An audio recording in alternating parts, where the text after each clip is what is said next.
You're listening to a Frequency Podcast Network production.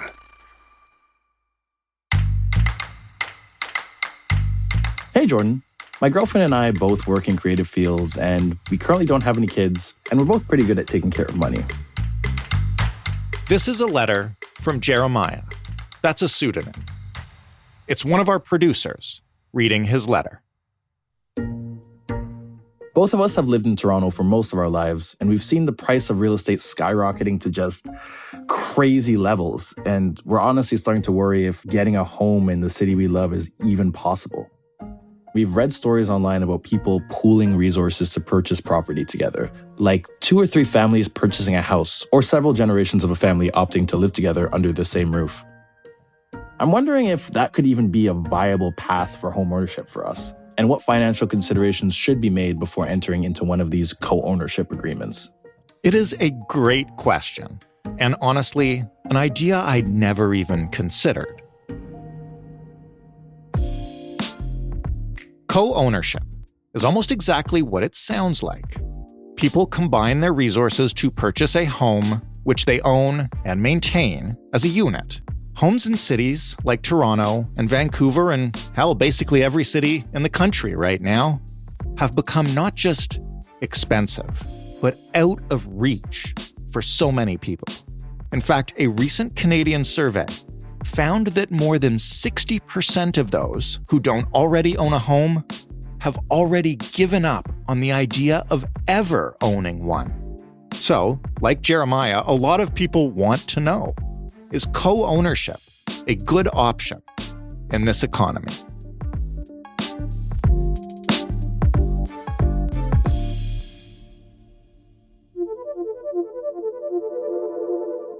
I'm Jordan Heath Rawlings, and welcome to In This Economy, a show that helps you understand the systems that create our money problems. From grocery bills to mortgage renewals and everything in between, we'll help you unpack how we got here and what you can do about it. In each episode, we'll start with a real person facing a real financial challenge in their life, and then we'll find an expert who knows that particular area of the economy intimately and can explain the driving factors behind the problem, the costs associated with it, and hopefully offer, if not solutions, then options, pivots, things you can do, even in this economy.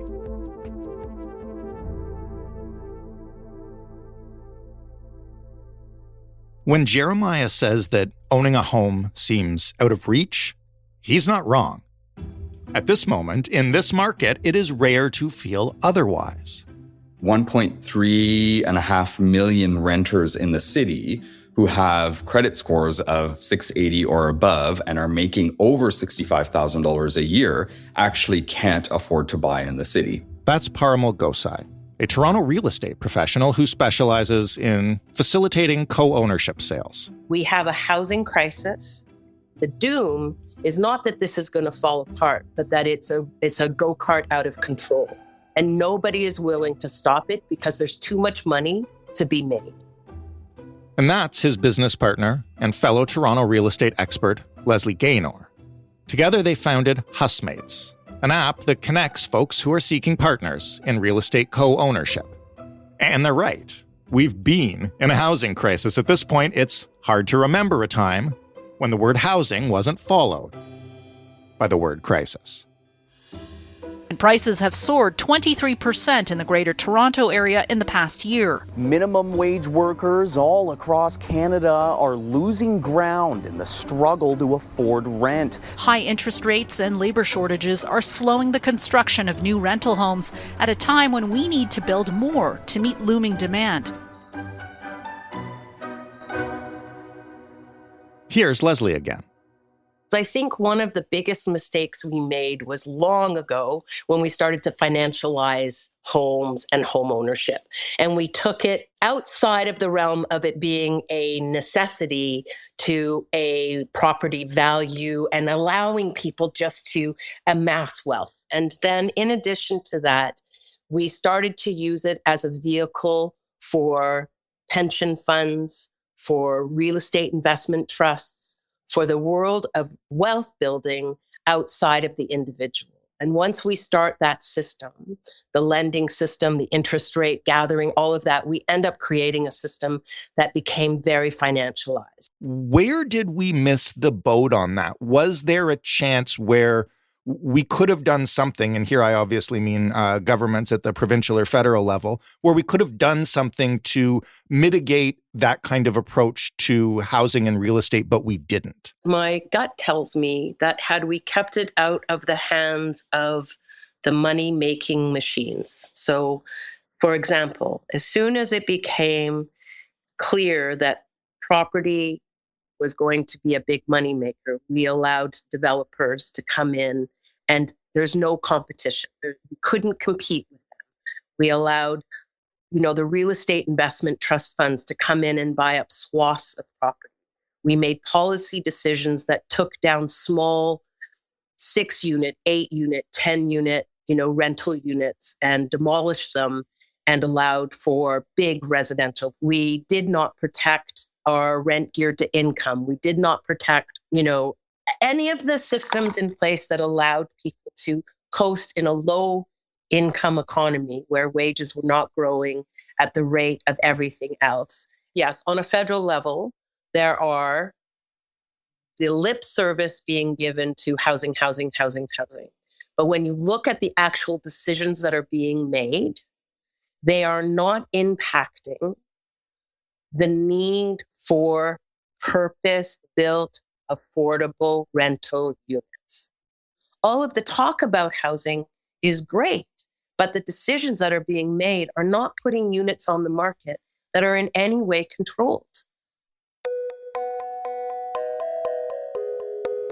Parimal, I want to ask you about the way we've traditionalized homeownership in Canada and probably in the United States as well, which is, one family, one home. It's the nuclear family. It's mom and dad and some kids. How unique is that when you look elsewhere around the world at how people own homes?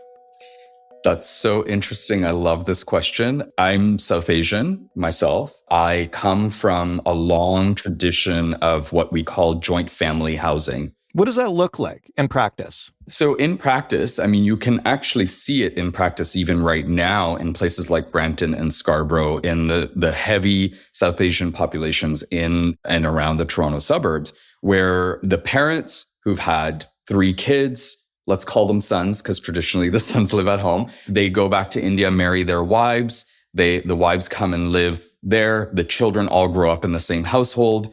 You all support each other, united as a front in one household to help with carrying costs, help with cooking, all sorts of things. And I'm not saying that this is like some sort of idealistic way of living. Sure. Trust me, it is replete with problems.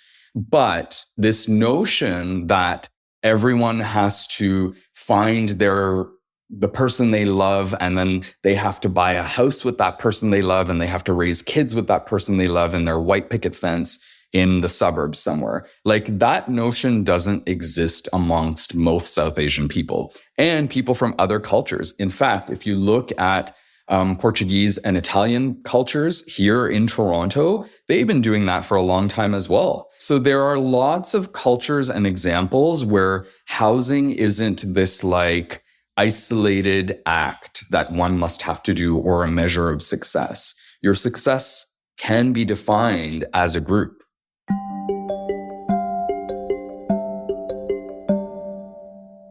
Since 2018, Parimal and Leslie have helped 175 people into co-ownership arrangements. They estimate that's over $100 million worth of real estate in the GTA.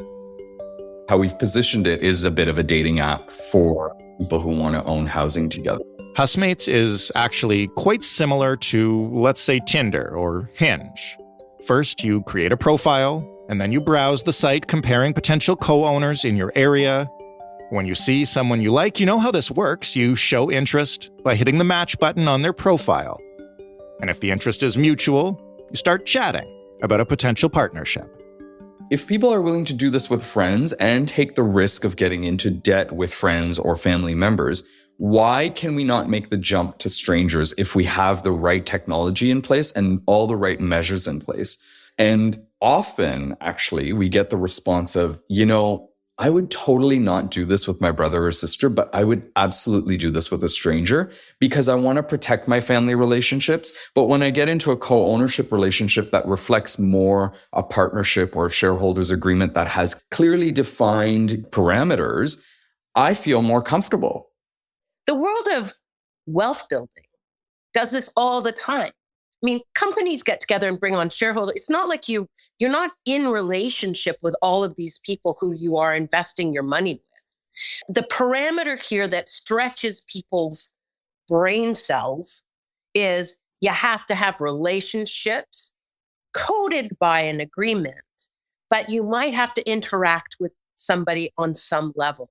And people get really twisted about that. But when you dissect it and say, like anything, there's an agreement. And here you go. Here's the agreement. Here are the rules you have to live by. You live in a condo, you have to abide by the bylaws. You can't be breaking the rules just because you feel like it, because it's my condo and I'll do whatever I want with it. Like, it's so not that much of a stretch. But when you put it as, oh, it's an app, like a dating app to buy real estate, people go, oh my God, that's nuts. But if you actually take it and say, well, it's kind of like finding a shareholder, making an investment, having a set of rules and regulations that give you the parameters, right? If you did this with your romantic partners that you buy property with, I guarantee you there'd be a lot of less money spent in divorce courts fighting over the asset. Because we actually spend so much time with people going, here's what you need to know about it. So I think it's so important the way that it gets compared to what we're doing in the real world. It's an extension of something that already happens. It just means that you might be living, or hopefully you're living in a bit of a community guided by a set of rules and regulations. Okay, so can you just walk me through the process? Like, what happens after you've matched with someone on the site? So once they've matched, they approach us. We don't handhold the matching, like we let it all happen organically on the app. When somebody is ready to be like, hey, I've had coffee a few times with Jordan, I'm feeling really good, can I come and talk to you in Parmel? Leslie and myself will then take them through our actual co-ownership process, which is usually takes anywhere from 2 to 3 kind of consulting sessions, and they're anywhere from an hour to 3 hours each, depending on how much time folks need. We understand that this is not something that people are just going to jump into right away. So we have these casual conversations. We actually try to outline and bring everyone's fears on the table right off the bat. It's one of the first questions we ask. Tell us your fears. And how can we start unpacking all of it? We actually have a workbook, about 120-page workbook that at the end of that first session, we give the people the workbook and we actually give people exercises to do. And, some of the exercises are like, okay, well, what if you really are in conflict over painting the door yellow? What happens if I want a 24-karat gold seat on my toilet, but you don't? Who pays for it? All the really nuanced things that are important. What happens if you die? What happens in the case of disability? What happens in the case of divorce? And we often start with, don't even talk to us about the bricks and mortar. Do not talk about the house. Why not? Because the house is not important right now. What is important is your connection and your ability to live in a co-ownership arrangement in a house, let's say in Toronto, in a duplex. And should these types of things come up, how are you guys going to govern yourselves? And that is critical to us. Yeah. And I think the other important piece in this is that we're not functioning outside of the traditional world of mortgages and lending at this moment, right? In Canada in particular, we have a very conservative banking system. Our chartered banks are governed very carefully, very closely by legislation. They act as a unified front for the most part, with little tiny bits of difference where they can lend and do things for special products. But that means that these buyers are up against the traditional lending products. And in those traditional lending products, the importance of what Parmel's saying about the getting the bricks and mortar being the last thing is I'm going into debt with you. Yeah. Right. And unlike a big corporation and a big shareholders agreement of what I said before, I have to really understand what that means. Because in Canada, one title, one mortgage, not severable, not divisible. It's you and I are all 100% responsible for that debt. And the bank don't care. They go to that bank account. They don't care if all four of us have put our money in. If it's not there, we're all in trouble. Tell me what that looks like, borrowing money in the traditional way with a group of people. Who goes to the bank and how do you do it? They all have to go to the bank. Any mortgage person, bank, broker can actually take an application. It's all about risk mitigation. It's like, okay, yeah, they've all got good incomes. They're all insurable. Great. Here's your mortgage. It's not that complicated. And from the bank's point of view, worst case scenario, they own a house. Well, in the worst case scenario, they own an asset that the bank will only lend up to a certain amount. So the bank always knows it's going to get its money back and get interest on top of that. This is kind of a simple math problem here, but how much can partnering with people on a home increase your buying power and increase where you're able to look, how much you're able to spend? What do you aim for? I mean, the more income you have on the table, the better, right? I mean, the more income you have, the more loan you can support. The more that people bring resources to the table, the larger you can have as a down payment. And when you need $200,000 minimum to look at a house over $1 million, which is not even a starter home in the city of Toronto, $200,000 in liquid cash. So any amount of combination, Jordan, I would say, will get people further. Does it have to be split equally? It doesn't. And you can do some simple math on, let's say, like the average house of a nice duplex in Toronto is 1.5 million. And let's say we're splitting that in half by like 750,000. What we often do is like compare what you can buy in a condo space for 750,000 as opposed to like a house with a backyard where you might have, 1,000 square feet each, but you have a lot more autonomy over your space. Like that's the real exciting part about this. You don't have to be stuck in a condo. I always think of it as like a prescription, right? Go to a physician and say, I've got this, this, and this. And then they try and the same thing with a property. It's like, okay, you've got a really great income, but no down payment. You've got a huge down payment, but not a great income. Oh, you've got bruised credit, but you've got $300,000 from an inheritance. Okay, let's get creative. And let's look at how these pieces can work together. And they don't always have to be the shiny, like everyone equal and everyone has the same thing. You can be like, wow, we'll pull on your strength for this and your strength for this and your ability to do this. And then you create an intention. And that intention then goes to the bricks and mortar and you make it happen. The last thing I want to ask you about is for people who have been listening to this conversation and are intrigued and are thinking of checking out housemates or thinking of gathering friends together to maybe do this. What do they need to keep in mind? What are the, 2 or 3 key things you would tell them? You need to understand this as you embark on this. I think they'll need to understand that you will have to get financially naked with your partners, right? Any kind of hidden cobwebs in your financial history or, I don't know, criminal activity, right? All of that will come up and you have to be okay with that. And Leslie, you've been doing this for an awfully long time. You're kind of a bit of a pioneer in this field. What are the 3 or 2 key things that you've learned over time? What makes it work? What makes it fall apart? You have to be a person who is willing to compromise, because you can't always have everything your own way, especially when you live in community of any kind. You have to be a person who understands that conversation is absolutely imperative when it comes to making a household work. So good communication, good conversation, a commitment to compromise, and patience. So, my big thing is we call it the anti-tsunami clause. You can't run into the living room and go, the house is on fire and everyone has to get out. You have to be calm and come in and say, look, I just got a great job in, Vancouver, and it would appear that for my life, I need to move. You can't cause a crisis because other people's lives and livelihoods are dependent on your ability to do things rationally and well. So we set principles. Here's the principle of our governance. I will come to you with, I will give you time to digest. I will give you time to respond.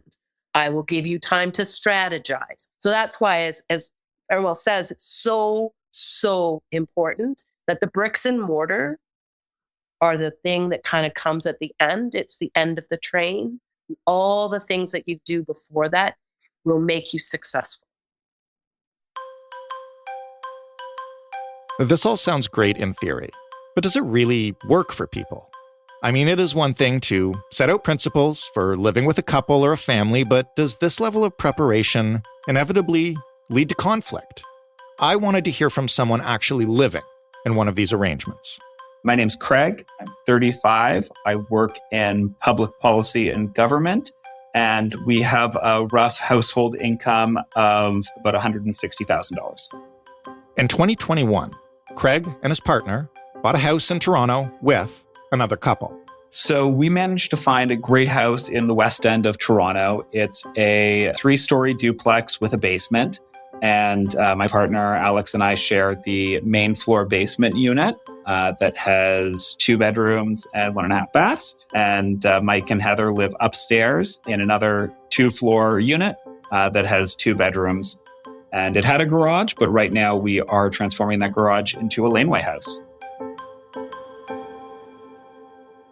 How does the contractual stuff work? And I'm really here interested in, and I think everybody is, in the practical realities of it when you're engaging in this, whether you're doing it with, in your case, a couple who are good friends of yours, or, people you're entering into a business arrangement with. Like, this is a massive purchase.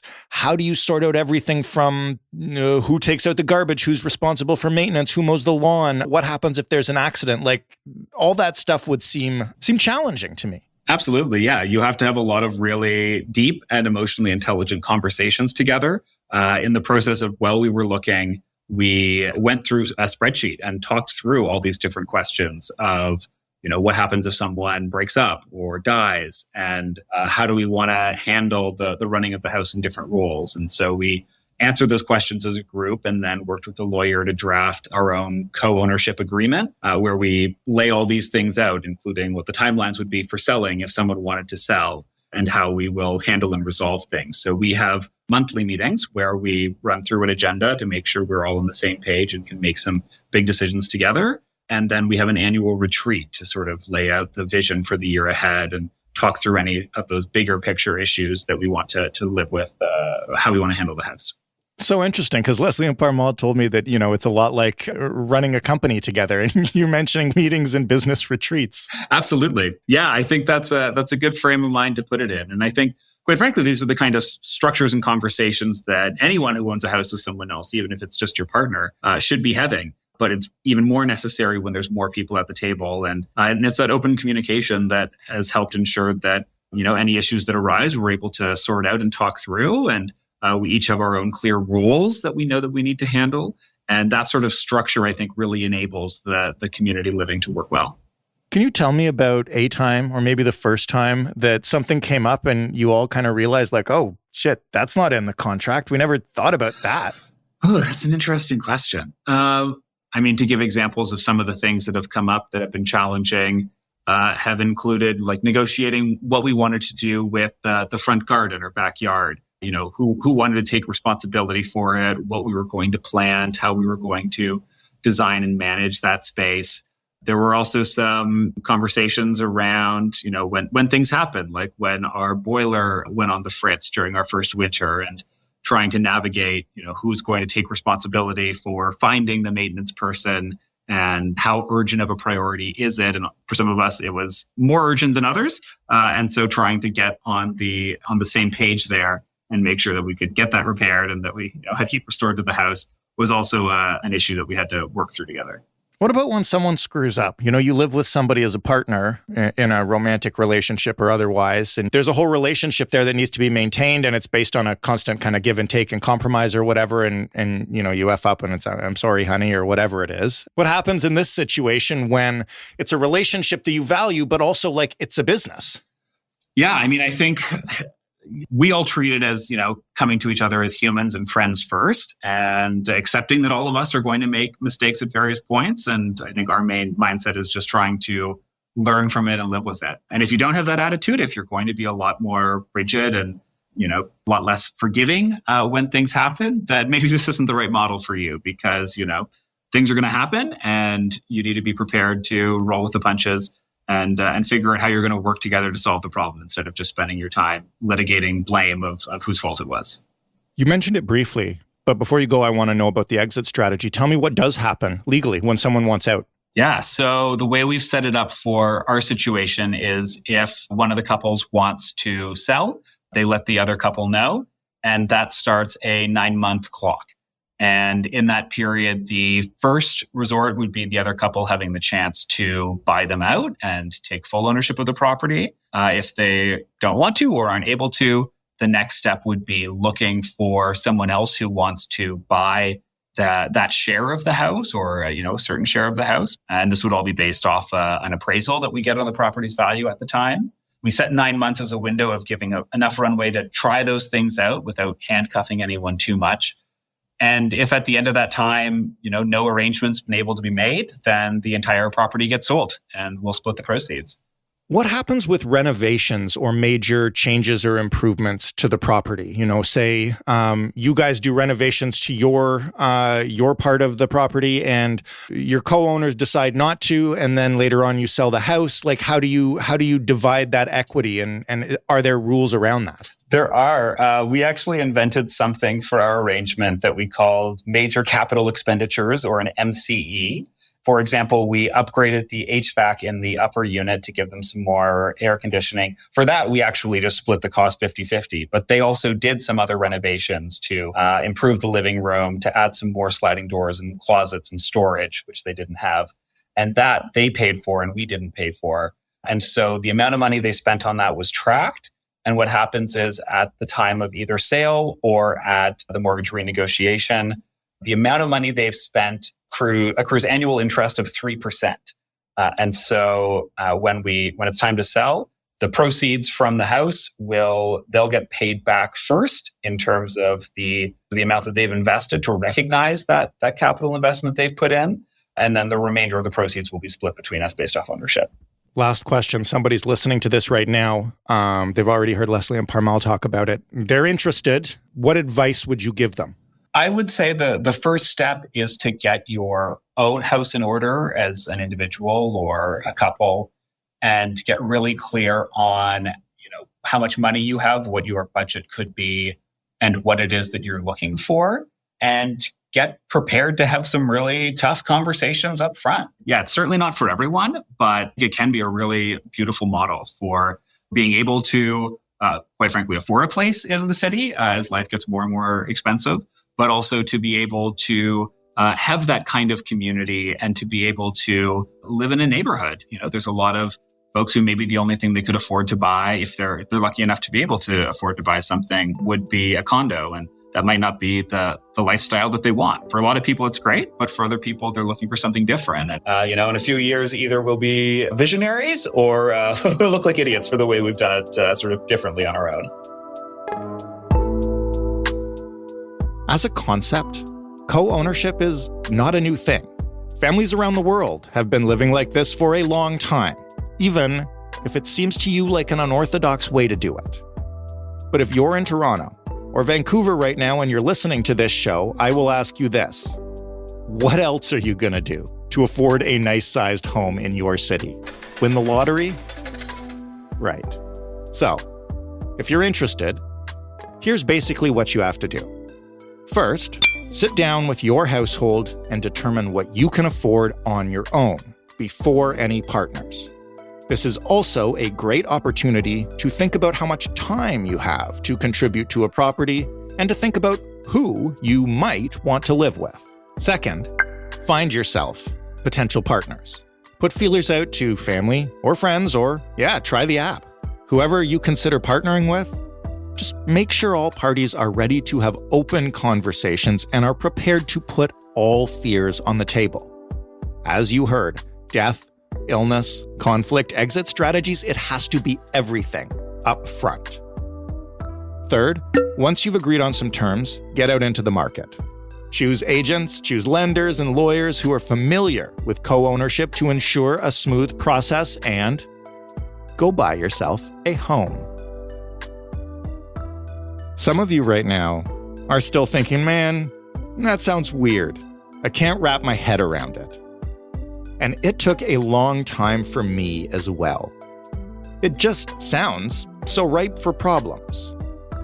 But the one thing Leslie said that really stuck with me is that this is how people build wealth all the time. They pool money and they invest in something. It can be a startup, a small business, an invention, stocks, a timeshare, a racehorse, whatever. And when you look at it like that, it's just a contract. It's just a business deal. It happens every day. And you might even be able to own a damn house in this city, in this economy.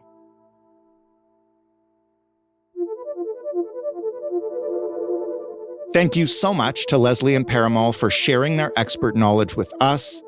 You can find more information about their services by visiting husmates.com. And thank you, Jeremiah, for writing into the show with your money problem. It offered me a fascinating look into a world I didn't know existed.